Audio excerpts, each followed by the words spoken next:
Hi friends, मैं जितेंद्र, आप सभी का स्वागत है हमारी इस जेएलजी अनु चैनल में। दोस्तों, आज मैं सेकेंडरी लेवल के जो अक्टूबर सेशन वाले स्टूडेंट का सब्जेक्ट हिंदी का चैप्टर 2 एक्सप्लेन करने जा रहा हूं। तो दोस्तों, इस वीडियो को स्किप ना करें, वीडियो को अंत तक देखें ताकि आप चैप्टर 2 जो है बहुत ही ईजी तरीके से आप सीख पाएंगे, समझ पाएंगे। आपको बिना पढ़े आपको लर्न हो जाएगा। तो दोस्तों चलिए चलते हैं चैप्टर। तो हिंदी का कोड है 201। चैप्टर 2 में है दोहे। ये दोहे जो है, पहला दोहा यहाँ दिया हुआ है। पहला दोहा है, ऊंचे कुल का जन्मिया करनी ऊंच न होए, सुबरन कलश सुरा भरा साधो निंदे सोई। ये जो है दोहा जो है कवि का नाम है कबीर जी। कबीर जी इस दोहे का जो है 2 पंक्ति के माध्यम से हमें बहुत सारे बात बोल दिए। अगर कवि के जो है दोहे को अगर हम लोग व्याख्या करने जाएँ तो करीबन कई पन्ने हो जाएंगे, लेकिन वो व्याख्या ख़त्म नहीं होगा। तो चलिए हम भी कुछ इस दोहे को अपने शब्दों में व्याख्या कर रहे हैं, उसको आप सुनिए।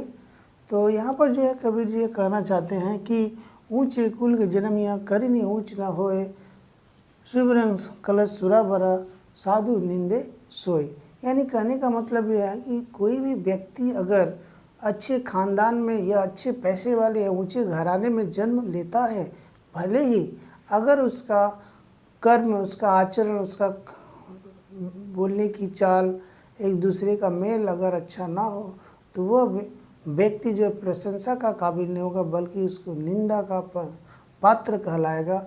उसकी सब निंदा ही करेंगे। ठीक उसी प्रकार जिस प्रकार एक सोने की घड़ी में अगर शराब भर दिया जाए तो सब उसको निंदा के पात्र से ही देखेंगे, उसका अच्छा पात्र से नहीं बोलेंगे, उसकी प्रशंसा कोई नहीं करे। अर्थात वह सोना इतना महत्वपूर्ण धातु है, बहुत ही कीमती है, लेकिन उसमें शराब भर देने के कारण वो अपनी महत्ता को खो देता है। ठीक उसी प्रकार जिस प्रकार बड़े लोग, बड़े खानदान में अगर कोई जन्म लेता है लेकिन उसका आचरण अच्छा नहीं है, लोगों के साथ अच्छा व्यवहार नहीं करता है, तो वह निंदा का पात्र कहलाएगा। तो कबीर जी इस दोहे के माध्यम से, ये 2 पंक्ति के माध्यम से हमें यही सिखाना चाहते हैं कि लोगों का जो है कर्म ही जो है, उसका आचरण ही से पहचान होता है कि वो कैसे इंसान है, अच्छा इंसान है या खराब। अगर उसका कर्म, आचरण, लोगों के साथ रहन सहन, भाव अगर अच्छा होगा तो वह जो है प्रशंसा का पात्र कहलाएगा। अगर उसका आचरण अच्छा ना हो तो वो निंदा का पात्र कहलाएगा। ओके, अब नेक्स्ट दोहा देखते हैं। सेकेंड दोहा। कबीर जी सेकेंड दोहा लिखे हैं कि निंदक नेरे राखी आंगन कुटी छवाए, बिन पानी साबुन बिना निर्मल करत सुबाए। यानी बोर्ड पे लिखा हुआ देखिए कि निंदक नीरे राखी आंगन कुटी छवाए, बिन पानी साबुन बिना निर्मल करत सुबह। कबीर जी इस दोहे के माध्यम से मैं ये बताना चाहती या कहना चाहते हैं कि अक्सर हम लोग देखा है कि बहुत से ऐसे लोग होते हैं जो कि मुंह पर हम लोग की अच्छाई बोलते हैं, बट पीठ पीछे हम लोग की बुराई करते हैं। तो ऐसे लोगों से हम लोग को बच के रहना है। और वे लोग जो हम लोग के मुंह के सामने, यानी हम लोग के सीधे जो भी हम लोग के अंदर खामियां होते हैं उसे बोल देते हैं और बता देते हैं, ऐसे लोगों को कबीर जी कहते हैं कि उससे दूर नहीं बल्कि उसको अपने पास रखना चाहिए, ताकि वो आपकी हर कमियों को बताए और आप उस कमियों को दूर करते रहें। तो दोस्तों, एक दिन ऐसा आएगा कि आप पूरे जो है अच्छे तन मन से हो जाएंगे, आपकी हर कमियां ख़त्म हो जाएंगी और एक महान आप बन सकते हैं। अगर वह जो आपके मुंह के सामने निंदक जो आपका जो बुराई को बताता है, अगर वैसे व्यक्ति नहीं मिले और आपके मुंह के सामने सिर्फ अच्छाई बोले लेकिन पीठ पीछे आपकी बुराई को सबको बताए, तो ऐसे लोगों से बच के रहना है। और वो लोग जो आपके मुंह के सामने बुराई बताते हैं, ऐसे लोगों को उनसे दूर नहीं बल्कि आप अपने पास में रखिए और उनसे जो है जो आपकी खामियां वो बताते चले और अपनी खामियों को पूरा सही करते चले। एक दिन आप महान बन जाएंगे। यानी ऐसे आप जो है कबीर जी इस दोहे के माध्यम से यह बताना चाहते हैं कि वे लोग बुरे नहीं हैं जो कि आपकी बुराई को बताते हैं। क्योंकि ऐसे बहुत कम लोग मिलते हैं जो आपकी खामियों को बताएंगे और आपको जो है हर एक गलती को सुधारने का मौका मिले। क्योंकि आज के समय में ऐसे बहुत सारे लोग हैं, आपके मुंह के सामने बहुत मीठा मीठा और बहुत अच्छे अच्छे बात बोलेंगे, ऐसे लगेंगे और आपकी तारीफ आप खुद सुनकर जो है आप खुश होंगे, लेकिन ऐसी बात नहीं है, क्योंकि वह पीठ पीछे आपका फिर बुराई ही बताएगा। तो इस दोहे के माध्यम से कबीर यही हमको बताना चाहते हैं, हम लोगों को ये शिक्षा दिए हैं कि ऐसे लोगों के साथ रहना चाहिए जो आपका बुराई या आपकी खामियों को आपके सामने बताए। ऐसे लोगों को जो है अपने साथ रखना चाहिए। तो क्या होगा कि हमारा जो शरीर है बिना पानी साबुन के भी हम लोग का जो है स्वभाव निर्मल हो जाएगा, हम लोग को अंतरात्मा से हम लोग जो है बहुत पावन और पवित्र बन जाएंगे। तो इस कबीर के इस दोहे के माध्यम से कबीर जी हमें यह शिक्षा देते हैं। आइए अब देखते हैं नेक्स्ट तीसरे दोहे में। बोर्ड में लिखा हुआ है, गुरु कुमार शिष कुंभ है, गढ़ घर काढ़े खोट, अंतर हाथ सहार दे, बाहर बाहे चोट। यानी कबीर जी दोहे के माध्यम से हमें कहना चाहते हैं कि जो शिक्षक का हृदय है वो किस तरह है। आइए देखते हैं। कबीर जी कहते हैं कि जिस तरह कुम्हार जो मिट्टी का बर्तन बनाता है तो वह जो है बाहर से उसको धीरे धीरे ठोक ठोक ठोक के उसको आकार देता है, लेकिन अंदर हाथ डाल कर एक उसको तराशता है, उसको अच्छे से सहारा देकर उसको आगे ऊपर मिट्टी जो है बर्तन बनाने में या उसको आकार ढालने में मदद करती है। ठीक उसी प्रकार हम लोगों का जो शिक्षक भी है, भले शिक्षक ऊपर से कड़े हो लेकिन अंदर से बहुत ही कोमल मन के होते हैं। वे चाहते हैं कि इसको किस तरह से तराशा जाए कि एक अच्छा इंसान भविष्य में बन सके। तो कबीर जी इस दोहे के माध्यम से कितने अच्छे से बात बता दिए हैं कि दोहे के माध्यम से कि कुम्हार और शिक्षक का जो दोनों का सेम काम जैसा लगता है, तो शिक्षक और विद्यार्थी का जो रिलेशन होता है वह एक बेटा और पुत्र और जो है पिता के रूप में देखा जाता है। यानी उन लोग का रिलेशन अगर पूछा जाए तो शिक्षक और शिष्य का जो रिलेशन होता है, जो संबंध होता है वो बाप और बेटे का होता है। तो दोहे के माध्यम से हमें ये बताया। आइए देखते हैं नेक्स्ट दोहा। आइए देखते हैं कबीर जी के चौथे दोहे में उन्होंने क्या कहा है। चलिए देखते हैं। जो जल बाढ़े नाव में, घर में बाढ़े दाम, दो हाथ उधीचिए यही सयानो काम। कबीर जी इस दोहे के माध्यम से कितने अच्छे बात बताए हैं। वे ये कहना चाहते हैं, इस पंक्ति में हमें यह बताए हैं कि जिस तरह से एक नाव में पानी भर जाने की वजह से वो क्या करते हैं, दोनों हाथ से जल्दी जल्दी उस पानी को बाहर की तरफ फेंकते हैं। अर्थात अगर उस पानी को न फेंका जाए तो वह पानी ज़्यादा होने की वजह से नाव उस नदी में डूब सकती है। ठीक उसी प्रकार कबीर जी यह कहना चाहते हैं कि अगर हम लोग के घर में सभी संपन्न हो, धन दौलत हर एक चीज़ से, और इतना ज़्यादा धन हो जाए कि हम लोग उस धन को जो है संभाल ना पाए, तो उस हालत में हमें अपने दोनों हाथ से दान देना चाहिए। अर्थात अगर हम लोग संपन्न है, सब कुछ ठीक है, सारे धन दौलत यानी सभी चीज़ की सुखी है, तो हम लोगों को जो उस धन को जो है दोनों हाथ से उन तमाम लोगों को देना चाहिए जिनको उनकी आवश्यकता है। अगर हम लोग ऐसा नहीं करते हैं तो उसी प्रकार जिस प्रकार नाव डूबने का डर है, उसी प्रकार हम लोगों को भी डर है कि हम लोग को भी परेशानी आ सकती है। यानी हम लोग को अगर भगवान संपन्न रखे हैं तो ये कोशिश करेंगे कि दूसरों को भी मदद करें, ताकि हमारी जो नाव है नाव न डूबे। उसी तरह हम लोग का जो घर है, हम लोग संपन्न और खुशी रहें। अगर हम लोग इस तरह का काम नहीं करते हैं तो नाव की तरह हम लोग भी सर्वस्व नाश हो जाएगा और हम लोग बच नहीं पाएंगे। तो जीवन की यही जो है सलीका है, और जो लोग चालाक है, जो समझदार हैं, अगर वो संपन्न है तो कुछ जो है दोनों हाथ से धन को उठा कर लोगों में बांटते हैं, ताकि उनकी जो है खुशियाँ और उनकी संपन्नता जो है घर में बनी रहे और आराम से ज़िंदगी जो है जीते रहें। तो इस दोहे के माध्यम से कबीर ने इतना अच्छा बात बताया है कि इस तरह से हम लोग को गरीब की मदद भी हो जाएगा और हम अपने आप को भी संभाल पाएंगे। ठीक है, चलिए देखते हैं नेक्स्ट दोहा। आइए देखते हैं रहीम जी की दोहे। अब चालू होता है, कबीर जी के दोहे खत्म हो गए। रहीम जी दोहे में अब हम लोगों को क्या संदेश देना चाहते हैं, चलिए देखते हैं। इनका पहला दोहा जो दिया हुआ है वो है आपका, यहाँ देखिए, कि पावस देख रही मन कोयल साधे मौन, अब दादू वक्ता भय हमको पूछत कौन। अर्थात कबीर जी अर्थात रहीम जी इस दोहे के माध्यम से मैं कहना चाहते हैं कि जब हम लोग अक्सर देखते हैं, पावस का मतलब होता है वर्षा ऋतु। वर्षा ऋतु जब आ जाता है, अक्सर आप एक चीज़ देखे होंगे कि कोयल की आवाज़ बहुत सभी लोगों को बहुत ही मन भावक और सुनहला और सुंदर समझ अच्छा लगता है। यानी कि कोयल की आवाज़ सभी को अच्छा लगता है सुनने में। जब वो अपनी आवाज़ बोलती है तो लोगों को कान में बहुत ही मिठास और प्यारा और ऐसा लगता है कि कुछ जो है शुभ समाचार आने वाला है। यानी कि कोयल बोलता है, लेकिन वर्षा ऋतु में जो है कोयल नहीं बोलती। इसका नहीं बोलने का वजह यह है कि वह कहना चाहती है कि वर्षा ऋतु में आप देखते ही हैं कि बहुत सारे मेढक जो है टर की इतना ज़्यादा आवाज़ हो जाता है कि कोयल की आवाज़ कोई सुनता नहीं है। इसलिए कोयल कहती है कि अब जो है हमको कौन सुनेगा, अब तो वक्ता है दादू। दादू वक्ता नहीं, दादुर का मतलब होता है मेढक।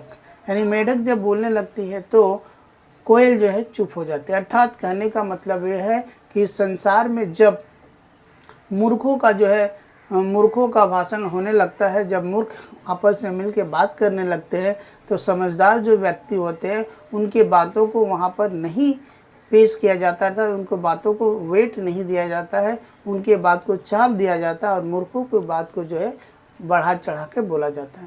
तो जो समझदार व्यक्ति, जो ज्ञानी व्यक्ति है, वो क्या करते हैं कि उस मूर्खों के बीच में अपनी वाणी को बोलते ही नहीं है, वहाँ पर मौन साध लेते हैं और चुपचाप हो जाते हैं। अर्थात कहने का मतलब जो सही और अच्छे इंसान हैं, मूर्खों के बीच में जो है गलत बात सुनेंगे और अच्छे बात जो है वो नहीं बोलेंगे।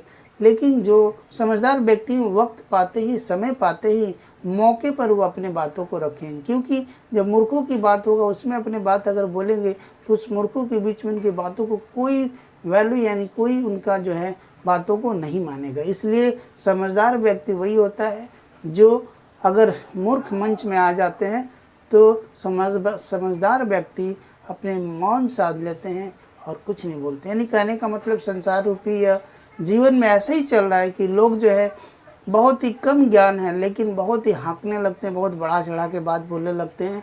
लेकिन जो ज्ञानी व्यक्ति है वे जो है अपना जो है ज़्यादा बड़ाई या ज़्यादा सहनसा नहीं दिखाते हैं, वो चुपचाप हो जाते हैं कि भाई इसी को बोलने दो, हम बाद में बोलेंगे।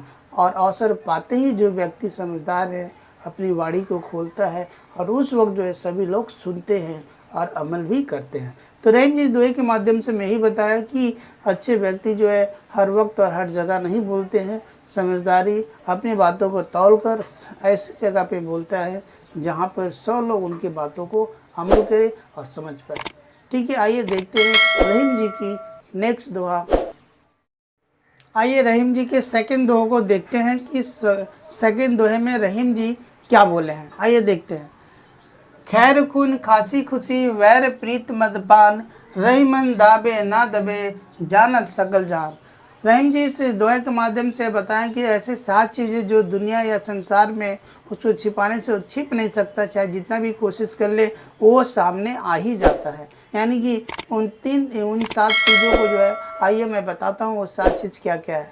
पहला लिखा हुआ है कि खैर अर्थात खैर का मतलब जो पान में कत्था जो यूज किया जाता है वो खैर है। यानी कि आप जो है कत्था को लगाकर पान को जब खाते हैं तो जो है होठों को जो है लाल करके अपनी उपस्थिति को बता देता है कि इसमें कत्था भी है। और उसी प्रकार से होता है नेक्स्ट है खून का रंग जो है इतना ज़्यादा गाढ़ा रंग लाल होता है कि वो जो है अगर कहीं कट के निकल जाए बाहर तो उसको छिपाया नहीं छिपता, वो दिखता ही दिखता है। और उसी प्रकार नेक्स्ट जो है तीसरा है खांसी। आप लोग जानते हैं कि अगर जिस व्यक्ति को या किसी को भी अगर खांसी आने लगे तो जितना भी कोशिश करे कि खांसी को दाब के रखे वो दबने वाला नहीं है, वो सबके सामने या प्रकट हो ही जाता है, अपनी उपस्थिति को बता देता है कि खांसी आ रही है। और नेक्स्ट जो है वो है खुशी। यानी अर्थात अगर किसी भी व्यक्ति को जब अत्यधिक खुशी हो जाती है तो उसको चेहरे पर उसकी आंखों में झलकने लगती है कि इसके जो है किसी चीज़ की खुशी मिली है। यानी इन तमाम चीज़ों को जो है छिपाए नहीं छुपता। उसके बाद होता बैर का मतलब होता है दुश्मनी, यानी किसी व्यक्ति को अगर किसी से दुश्मनी है तो वह जब भी उसको मौका मिले उसको जो है आघात करने की कोशिश करता है। यानी जब भी उसको अगर कहीं भी उससे आमना सामना होता है तो अंदर का जो भावना जो है बहुत उत्तेजित हो जाता है, उसके प्रति मौका खोजते रहता है कि जब भी हो मैं उसे नुकसान पहुंचाऊं। तो अर्थात ये तमाम चीज़ों को जितना भी कोशिश कर लो आप छिपाए नहीं छिपते, ये अपनी उपस्थिति आपको दिखाई देती है। नेक्स्ट है प्रीत। प्रीत जो है, जैसे प्रीत मतलब प्रेम, अगर एक किसी दूसरे से या किसी से प्रेम है तो उसकी आंखों की चमक से, उसकी हाव भाव से, उसके चाल चलन से, उसके जो है बोलने के अंदाज से यह पता चल जाएगा कि यह जो है किसी से प्रीत यानी कि प्रेम करता है। और नेक्स्ट होता है लास्ट, जो सातवां है वो है मद्यपान। आप तो ऐसे लोगों को देखे ही होंगे जो नशीले होते हैं, जो नशा करते हैं, जो मद्यपान करते हैं, जो शराब को पीते हैं। उनके जो है शक्ल और फेस को, आंखों को देखकर ही आप बता देंगे कि ये जो है नशीला है, नशा करता है, शराबी है। तो अर्थात ये तमाम 7 चीज़ ऐसे होते हैं कि आप जितना भी कोशिश कर लो वह जो है दबता नहीं, यानी कि छिपता नहीं, वह सबके सामने उपस्थिति होने का संदेश दे देता है, सबके सामने वह प्रकट हो जाता है। यानी रहीम जी ये कहते हैं कि ऐसे 7 चीज़ जो है आप लाख कोशिश कर लो, कितना भी कोशिश कर लो कि इसको हम छिपा कर रखें, लेकिन उसको हम लोग छिपा नहीं सकते हैं, वह उपस्थिति अपना प्रकट कर ही देता है। चलिए आइए देखते हैं नेक्स्ट दोहा। आइए देखते हैं अब जो है ब्रिन जी के दोहे स्टार्ट होते हैं, रहीम जी के दोहे समाप्त हुए। और ये दोहा बहुत ही इम्पॉर्टेंट है, जो कि अक्सर जो है एग्ज़ाम में मैंने देखा है बहुत सारे प्रीवियस पेपर में कि दोहा बार बार पूछे गए हैं। आइए देखते हैं ब्रिन जी की कौन सा दोहा है। देखिए बोर्ड पे लिखा हुआ है, करत करत अभ्यास से जन्मत होत सुजान, रसरी आवत जात ते सिल पर परत निशान। अर्थात यहाँ पर जो है सिल का मतलब होता है पत्थर और रसरी का मतलब होता है रस्सी। यानी कि कहने का मतलब जो है इस दोहे के ब्रिन जी हमें यह कहना चाहते हैं कि कोई भी संसार में ऐसा कोई भी काम नहीं है जो इंसान नहीं कर सकता, बल्कि उसे बार बार अभ्यास करना होगा, बार बार उसको प्रैक्टिस करना होगा, तब उस कार्य को वो कर सकता है। ठीक उसी प्रकार जिस प्रकार एक ब्रजराज का संकल्प एक पाठ है, एक स्टोरी है, जो कि उसके पिताजी विद्वान थे और वहाँ के जो है गांव के पंचायत के मुखिया थे, लेकिन उसके बेटा जो है पढ़ने लिखने में गोबर, यानी अर्थात तो पढ़ने लिखने में बिल्कुल ही उसका मन नहीं लगता था, पढ़ता लिखता नहीं था। तो सरपंच जी बहुत ही सोचते थे कि मैं जो हूँ इस गांव का सरपंच हूँ और मेरा बेटा अनपढ़, कितना बेइज्जती होगा। तो उसे क्या किए कि उसको एक ले जाकर एक ऋषि मुनि के आश्रम में भर्ती कर दिए कि गुरुजी इसको आप पढ़ाइए और अच्छे से जो है शिक्षा ज्ञान दीजिए।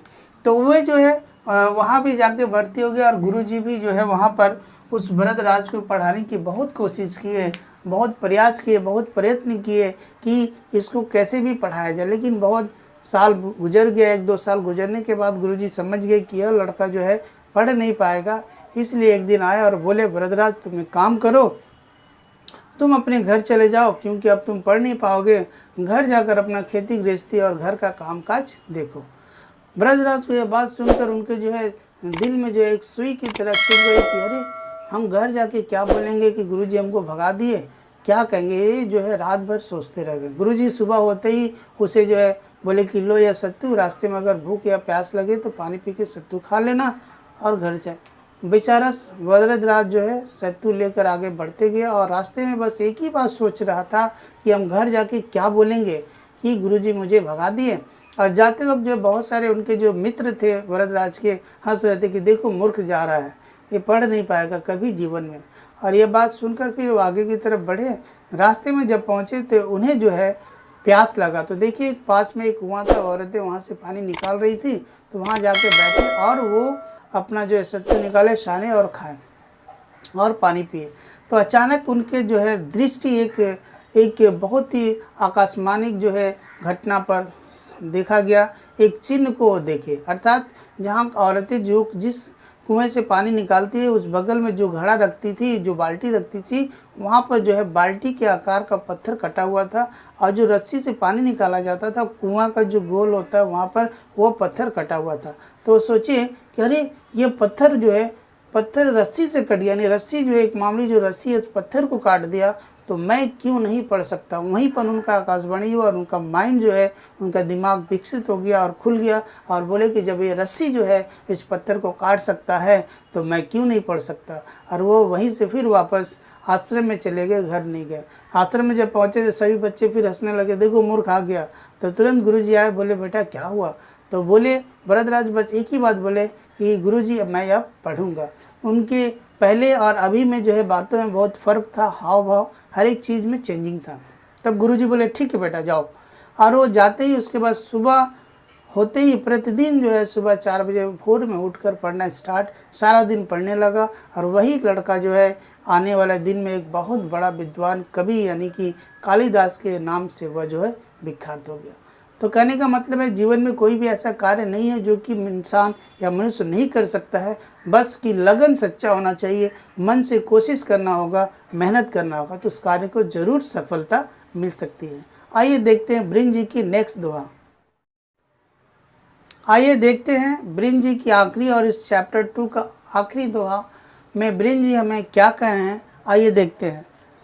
ब्रिंज जी यह कहते हैं कि नैना देत बताए सब ही को हेत अहेत, जैसे निर्मल आरसी भली बुरी कही देत। अर्थात कहने का मतलब इस दोहे के माध्यम से मैं ये कहना चाहते हैं कि जिस तरह व्यक्ति का जो है जैसा भी चेहरा हो, वो जैसा भी हो, आरसी मतलब होता है ऐनक यानी कि शीशा। हम लोग उस शीशे में जब अपना मुखड़ा देखते हैं तो आप जैसे होते हैं वैसे ही आपको दिखा देता है। अगर आप अच्छे हैं तो अच्छे दिखाएगा, बुरे हैं तो बुरे दिखाएगा। ठीक उसी प्रकार हम लोग को जो है आँख, नैना मतलब होता है आँख, यानी कि अगर आपके अंदर दुखी हो, दुख मन हो, तो आप कितना भी लाख छुपाएंगे, आपकी आंखों से समझ में आ जाएगा कि आप जो है दुखी हैं, आपके अंतर आत्मा बहुत ही दुखी है।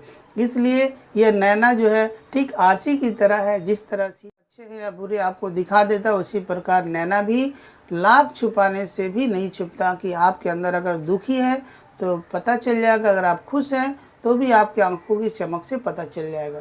तो ब्रिंज की दोहे, इस दोहे के माध्यम से मैं यही संदेश देना है कि हम लोग के अंदर जो भी दुख या सुख हो वह लोगों में बांटना चाहिए, बताना चाहिए, उसको छुपाना नहीं चाहिए। और इस दोहे के बाद जो है यह चैप्टर 2 समाप्त होता है। इसी तरह मैं नेक्स्ट 3 चैप्टर भी एक कहानी और स्टोरी के माध्यम से बताऊँगा। कोशिश करूँगा, चेष्टा करूँगा कि बहुत ही आसान तरीके से आप लोगों को बता पाऊँ। तो ये बहुत ही इम्पॉर्टेंट जो है अक्टूबर सेशन वालों लोग के लिए भी है, और ख़ास कर जो है जो अप्रैल 2022 के स्टूडेंट हैं उनके लिए जो है यह सीरीज चालू हुआ है। तो अगर वो हिंदी को कंप्लीट करना चाहते हैं तो इस वीडियो को ज़्यादा से ज़्यादा देखें और शेयर करें, सब्सक्राइब करना ना भूलें।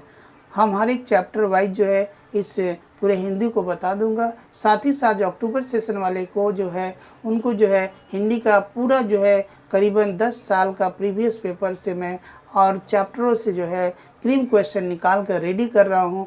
MCQ जो कि 1 मार्क्स का आता है, उसको जो है आप 50 क्वेश्चन जो है मैं विथ क्वेश्चन आंसर के साथ दूंगा, उसको आप लोग रट लेंगे। लेकिन शर्त यही है कि मैं एक वीडियो बनाऊंगा MCQ का, उसमें मैं उस वीडियो को चलते चलते कोड बताऊंगा। उस कोड को मेरे को व्हाट्सअप करना होगा, जो उस कोड को व्हाट्सअप करेगा मैं उसी को PDF सेंड करूंगा। तो दोस्तों, और साथ ही साथ आप लोग को ज़्यादा से ज़्यादा लाइक, शेयर और सब्सक्राइब करना पड़ेगा और वीडियो को पूरा देखना पड़ेगा। और बाकी जो PDF का कोई पैसा नहीं लगेगा, वो फ्री ऑफ कॉस्ट है, मैं आप लोगों को फ्री में दूंगा। ओके दोस्तों, बाय, मिलते हैं नेक्स्ट वीडियो में।